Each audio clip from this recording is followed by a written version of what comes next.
தேவனுக்கே மகிமை உண்டாவதாக. 2 தீமோத்தேயு 2ஆம் அதிகாரம் 9ஆம் வசனம், அதனுடைய கடைசி பகுதியை பார்க்கும்போது, தேவ வசனமோ கட்டப்பட்டிருக்கவில்லை. ஆமென். அதனால தான் கட்டுகளை அவிழ்ப்பதற்கு வசனத்தை நாம் பயன்படுத்த வேண்டும். பவுல் சொல்றாரு, நான் சுவிசேஷத்து நிமித்தம் பாதகன் போல கட்டப்பட்டு துன்பத்தை அனுபவிக்கிறேன். ஆனா எனக்குள்ள இருக்கிற வசனம் என்ன செய்யல? கட்டப்பட்டிருக்கவில்லை. அப்ப நம்ம எப்படிப்பட்ட நிலையில இருந்தாலும், இன்னைக்கு துன்பத்தையே அனுபவித்து கொண்டிருந்தாலும், நாம ஜெபிக்கும் போது ஓரளா ஜெபிக்கிற ஜெபத்தை காட்டிலும் வசனத்தை அனுப்பி ஜெபிக்க ஆரம்பிங்க. கட்டப்படாத வேத வசனம் போய் கட்டுகளை அவிழ்த்து விட்டுரும்.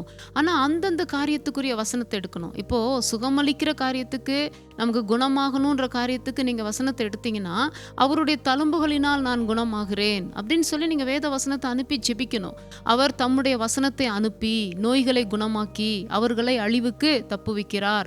நான் உனக்கு ஆரோக்கியம் வரப்பண்ணி உன் காயத்தை ஆற்றுவேன், சகல வியாதிகளை நான் உன்னை விட்டு விலக்குவேன். இப்படியாக எந்தெந்த வசனங்கள் நம் வியாதிகளை சுகப்படுத்துவதற்காக வேதத்தில் எழுதப்பட்டு இருக்கிறதோ அந்த வசனங்களை, அது கட்டப்படாத வசனங்கள். அப்போ அந்த வசனங்களை எடுத்து நீங்க ஜெபத்துல ஆவியானவருடைய ஆளுகையில நிரம்பி அந்த வசனங்களை அனுப்பி ஜெபிக்கும் போது, ஏசாயா 55:11 படி, அப்படியே என் வாயிலிருந்து புறப்படுகிற வசனமும் இருக்கும், அது வெறுமையா என்னிடத்தில் திரும்பாமல் நான் விரும்புகிறதை செய்து அனுப்பின காரியமாகும்படி வாய்க்கும். வசனம் போய் கட்டப்பட்டிருக்காத வசனம் நம்மளுடைய வாழ்க்கையில என்ன கட்டுகளோடு இருந்தாலும் பரவாயில்லைங்க, ஆனா அந்த கட்டப்பட்டிருக்காத வசனத்தை நீங்க அனுப்பும் போது அது போய் அந்த கட்டுகளை அவிழ்த்து விட்டு நமக்கு ஒரு விடுதலையை கொடுக்கும். இதை நீங்க விசுவாசிச்சிங்கன்னா இன்னைக்கே ஆரம்பிங்க. வேத வசனத்தை நீங்க தேடி கண்டுபிடிங்க.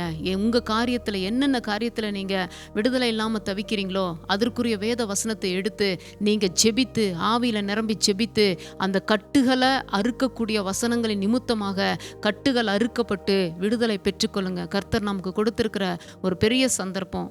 ஆமேன்.